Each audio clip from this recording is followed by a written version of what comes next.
Welcome to our audience today. Um, I'm going to be interacting with a very special guest who looks a little bit familiar to me, Melissa Diet. Melissa, would you mind introducing yourself to our audience? I'm Melissa, and I love Dr. B. He helped save my life. You're very kind. All right. So we are here to talk about you. This is all about you. Uh, Tell me about your life, your earliest recollection. Where were you born? Where did you grow up? Yeah. I was born and raised in Orange, California. So St. Joseph, or I wasn't born. I'm sorry. I was born in Anaheim, lived in Orange. Ah, lived in Southern California, Orange County, my whole life. Elementary school, junior high, high school. I'm still super active in my high school, and it's been 20 years this year that I graduated. So it's been a while, but still very active there. Grew up on the baseball fields, watching my little brother play baseball, and just super family oriented. Just always involved with my family. If you want to find me, I'm usually with my nieces and nephews, hanging out with them and enjoying life. Great. So what were your favorite activities when you were growing up? You know, I'd say now it was the Little League fields, but back then it probably wasn't. It was, my brother was the star of the show and he was a good little player. So we spent most of our time there. And I remembered not loving it, but looking back now and being like, those were the times, like running around with my friends and, the sisters of baseball and all of that. So, I mean, anytime I could be with my family, we had good friends who had a pool. We had barbecues every weekend, so just Great. always out and about. So great older sister, great daughter, and you going on with life. And Yeah. then what happened? Then I was 24 and I just had like flu-like symptoms, and fever and stuff like that. And I was still seeing my pediatrician at 24. I was the kid that never got sick, and so went to the pediatrician and he was like, "Hey, how's it going? You're too old to see me now." And I was like, "I know, but I only see you, once, whatever, twice a year if I have to." And so he sent me to get x-rays and some blood work. And I went to the Angel games that weekend, and that was like the best that I had felt, like sitting in the sun. I just felt better. So Monday morning comes around and I get a phone call that was like, "You should go to the ER because your blood work came back a little off, but could just be lab error. Go there. They're waiting for you." I'm like, "Okay, that's weird," So I call my mom. As Dr. B knows, my mom is by my side all the time. She's the best. And they came in and they took my blood again. And the doctor said, like, "Well, you either have mono or leukemia." And I was like, "Oh, the kissing disease at 24, like, and he came back a couple hours later and said, "I'm really sorry to tell you, but you have leukemia." And I was like, "Okay." I didn't know anything about it. I felt so ignorant. I remember the commercials, watching the little kids, on TV. And that's what I always had attributed leukemia to. So I thought, okay, well, we'll go home and I'll research an oncologist. And he was like, "Oh, you're not going home." And I'm like, "Okay." I went right up and my oncologist came over. He actually wasn't supposed to be my oncologist. When you go in, through the emergency room, you get the on-call doctor, and whoever's up there is, the ER doctor. With my age and all of that, he asked the other nurses, if this was your daughter, who would you want their oncologist to be? And they all mentioned my doctor's name. And he works in the cancer center across the street from the hospital. And he ran right over in between patients, did my biopsy, explained to me what was going on. And then I saw him the next morning and I started chemo. So I was diagnosed with AML M1. They gave me about an 85% chance that just the 3 rounds of chemo would be enough. I went into remission after the first round, had some complications the second round, just, low white blood cells, infections, it's all part of the game. And then had my third round and I was good for 16 months. And then I met you. So Right. after Sorry, go ahead. Oh, so after the 16 months, I came out of remission, and I went up to visit my doctor in here at St. Joseph, was very, very intent on me going to Seattle to have my transplants, #1 transplant center in the United States. And we flew up there and checked it out. And I mean, it's legit. They know what they're doing, and that's all they do up there. But it was a 3-hour flight for my family, and I knew my mom would be there every second. But if something happened, I didn't want her to be up there for 3 to 5 hours waiting for my dad and brother to get there. And so I came home and my mom said, well, you got to tell him that you're not going there. And so it was hard. I was like scared to tell him. And so he said, okay, then he was good friends with Dr. Lim at Cedars. And so he said, you're going to go see my friend at Cedars. And I loved Dr. Lim. And so I went in and started all that. And it was definitely a way different experience as my first 4 rounds of chemo. My first 4 rounds of chemo, I never got sick, maybe 3 times. And then, as you know, I Right. caught up to all of that. So just for the sake of the audience, right? You got diagnosed, you went through some chemo in preparation of a transplant, Yes. right? The first 3 rounds, I said I wasn't going to do the transplant. And then when it came back, they told me my only option was a transplant. Got it. So a nice man from Germany. Now, this was all going on in terms of from a medical perspective, but what was going through your mind in terms of, what were your thoughts? Because you went through a lot. You went through the chemo with the intent for it to take care of everything, but then you found out that, you might need a transplant. So what was that journey like psychologically? It's weird because I did lose a best friend through all of this. It's kind of like you find out who your true friends are. But and the reason why her and I kind of lost touch was because she said, I thought my best friend was going to die. And I was like, how could you put that out into the universe? I never, ever with anything in me thought I was going to die. I knew that I was going to make it through this, and so I was so upset that somebody would think that when I wasn't even thinking that, and no, I just knew that I had to get through it, that there was more out there for me to do. And, it just, I was positive every day. I had to be. And I mean, now that's definitely who I am in life. But in that circumstance, I knew that positivity was the only way that I could get through each day. So just took it, did it. I knew it was going to save me. And here I am.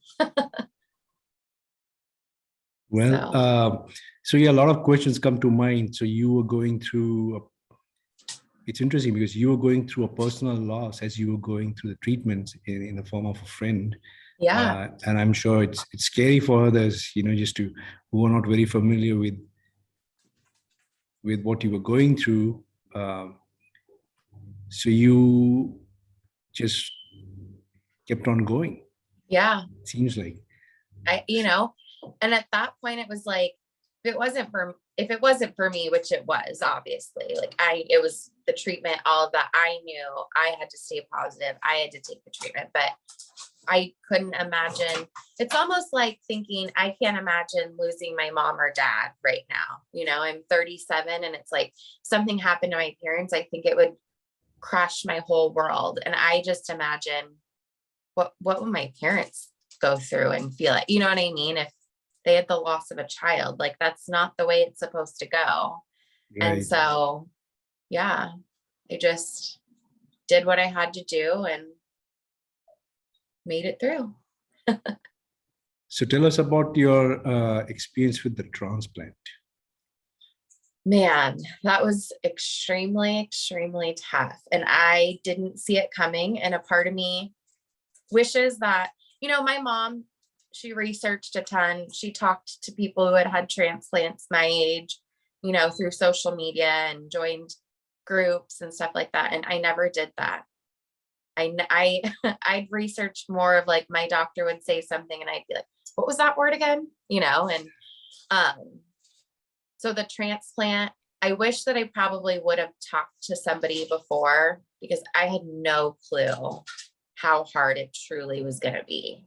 And I had 9 almost perfect matches, which is, at the time my doctor told me it was rare. Like you'll get some in the 7s and the 8s, but I had them, they were all in the 9s. One that was almost a 10 match. That's why I ended up getting my transplant from. And so it was rough. Yeah. I was sick all the time, which was something that was new for me. They tried all different things. And then I just couldn't, I lost 32 pounds, I think, just from not eating and the nausea. And, I thought, oh, that's my goal weight. And then I got home and I was like, this is not a good weight for you. You need to put weight back on. So that's when you entered the picture, was when I was super, super sick at Cedars, and helped me stop with the nausea and the vomiting. I was so thankful. They tried everything, I will say that, but you had the magic touch. You're very kind. We'll get to that part in a minute. Just share with our audience, when you say transplant, what that means, because typically when you think of a transplant, You think both things about one organ being taken out and another organ being put in. So could you just share what a bone marrow transplant entails? Bone marrow transplant. So the bone marrow is where your, white cells and all of that grow. And so I had leukemia, which is cancer of the blood. So just full of blasts and immature white blood cells. So the transplant, and they would have taken stem cells as well. But my guy in Germany, we've exchanged a little information, but not much. He donated his actual bone marrow. So they knocked him out. And another thing I will say is, people hear bone marrow transplant and they think like, oh my gosh, it's so painful. And it has come so far. It is not painful for the donor. It is not painful to receive the bone marrow transplant. It is almost like getting a bag of saline, it goes into you, or a blood transfusion, or, it looked like a bag of red blood cells. And they slowly put it into me to make sure that I wouldn't reject it. And took about 6 to 8 hours, I want to say. Maybe not, maybe 4 hours, but it took a long time. And every 15 minutes they had to take my vitals, and I was so weak and so tired. My mom said I would just reach my arm out like, okay, it's that time again, and I slept through most of it. So that's really how simple the transplant part was. I just had vitals taken and it slowly went in me. And then the scary part happens where, and they say you have a 50-50 chance. Doesn't matter. You could be 92 years old. You could be 5 years old. Like, it's all up to your body. And if your body accepts it. And obviously I was on a ton of anti-rejection medication that, helped till my body would let my new cells take over and kill whatever remaining cancer was in there. Got it. Thank you. Thank you for Yeah. sharing that. Uh-huh. So coming to your experience, you mentioned you had nausea and vomiting, and you've been very complimentary with your description about the role of palliative care, in your treatment. The if I was uninformed about your experience and what you went through, I would say, well, you got a life-saving intervention. All you had to deal was with some nausea and vomiting. How bad could it be? So could you describe the magnitude for our audience as to what was the intensity of the experience that you were going through? Yeah. Well, like I said, I lost, 32 pounds. So my first 3-4 rounds of chemo at St. Joe's, I threw up maybe 3 times in all of those experiences, in all of those rounds. And so that's what I expected was going to happen with the bone marrow transplant. Like, little did I know. So, I think one of the anti-rejection medications made me really sick. And the chemo was way heavier as well. I mean, they bring you as close to death, I imagine, to put these new cells in you. And I never stopped throwing up. I never stopped vomiting. They thought I was crazy. They were like, there's no way, no one's this sick. No one. And I was like, no, I'm not doing this for fun. Like, my mom would just keep handing me those blue bags, and that's all I did. And so every night, so after I went off of the IV medications in preparation to get me to go home, I would take my pills, and they would have to order 2 rounds of those pills because they knew it was going to come right back up. And it did every time. I mean, I tried taking it with a spoonful of applesauce so that I couldn't. And I used to be able to swallow horse pills like easy. And no, this changed me. So I didn't eat. The nausea was not worth anything. And I slept. Yeah. But yeah, so it was a different experience because I never saw that coming. So it seemed like the nausea was interfering with your quality of life and Yep. how you were living it. And also was actually interfering with your treatments because you were not able to keep down the medications you were supposed to. So at that time, your doctors decided to consult the palliative care service. Mm-hmm. What is your recollection of that encounter? I remember you, and I don't know if she was your PA, but there was another female with you, and you came in and you pulled my mom out of it. You're like, hi, I'm Dr. B. Nice to meet you. And then you asked to talk to my mom outside. And I was like, okay, well, whatever. My mom, I was an open book. She knew everything. And she came back, and you could see just the color out of her face was gone. And then you just, introduced yourself, and you had given her your card. And I think that's what scared her. And I don't even know, honestly, if I knew like what palliative care was at that time. I knew what like hospice and all of that was, but I didn't, know about the other half of it. And so you just said, we're going to get you to stop throwing up. And I said, okay. And you did. Yeah. No, I remember you being behind a sheet. Yeah. And taking it off, and you were very scared. Yeah. It seemed like you were very scared, and you were young, you were going through a very aggressive medical intervention, and you wanted to go home. That's all I wanted. I think I wanted to go home more than I wanted to get better at that point. Right. Right. And if I recall what I'd heard was that your mom was always there by your side, and she was sort of a gatekeeper. Oh yeah. And like you said, people have different ideas what palliative care is all about. So I knew that if I wanted to provide you good care, I had to talk to her first. You had to get the key to the gate. Yeah. Right. And yeah, I recall having a conversation with her and reassuring her that we'll get things under control for you. Yeah. And that I wasn't So dying.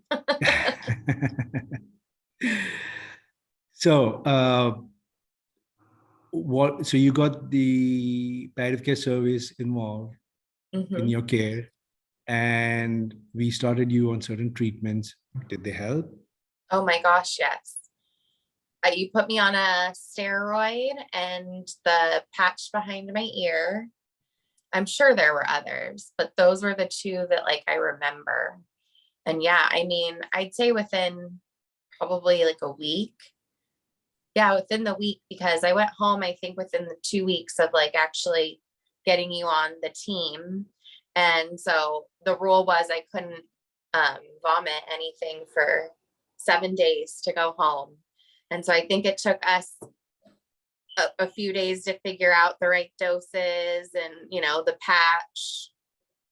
I think I did 1 or 2, I don't know, but you ended up tapering it off, but yeah, it took about a couple days. And then that, within 2 weeks, I was, oh my gosh, wouldn't say a new person, but I was able to like stand up and go to the bathroom on my own. And, of course, still was so weak, but that was from the treatment, not from, but I do remember going home on the steroids and making a grilled cheese, thinking about what I was going to eat next. And it was like, I hadn't eaten in so many months, and the steroids were like, oh no, you're going to catch up for all of that now.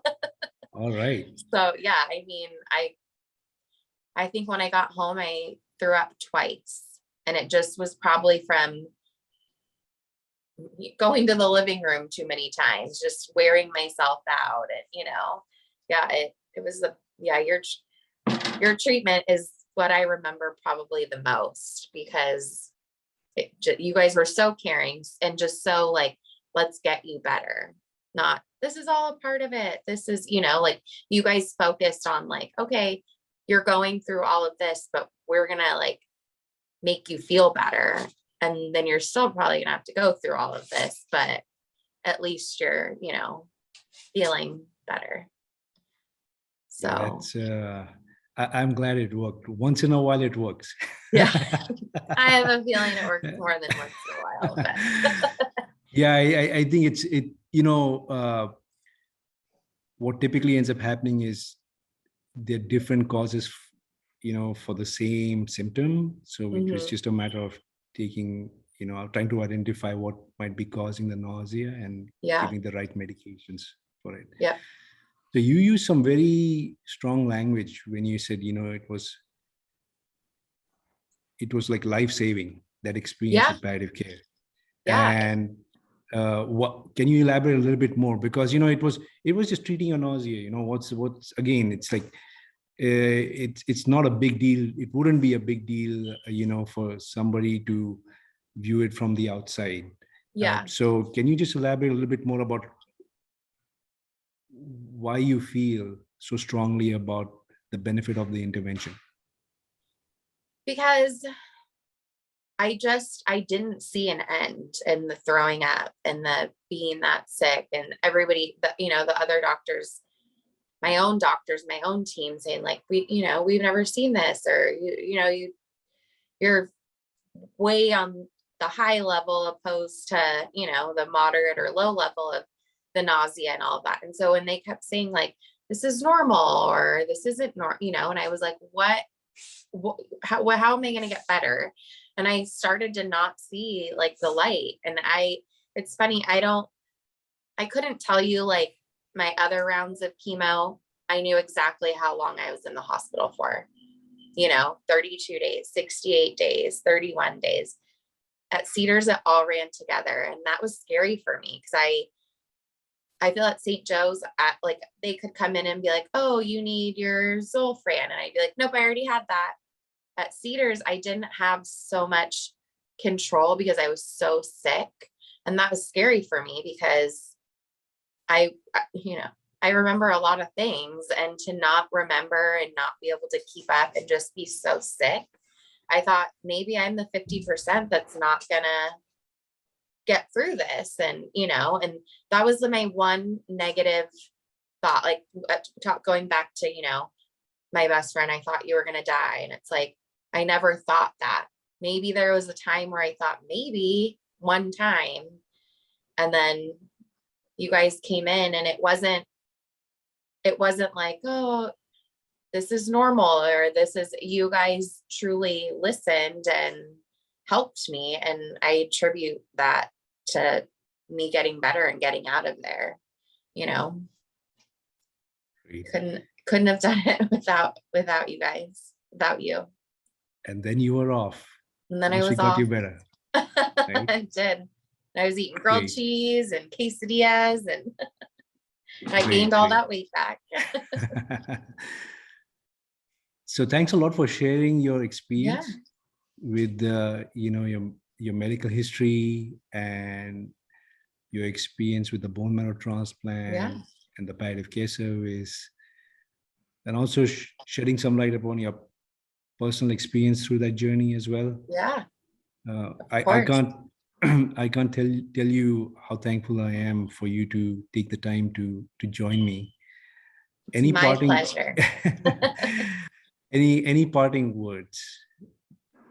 Just to always believe in yourself and your doctors, and you're going to get through it. And palliative care. Well, that's a given. Your palliative care doctor will be your best friend. And just fight through it. There's so much life to live out there, and there's so many people that are rooting for you that you just got to keep going. And it's only a stage of your life, and it'll make you who you are later on in life. Great. So if you don't mind, we'll probably have you again for another episode. I can't wait. Where we can talk about the personal aspect of your journey.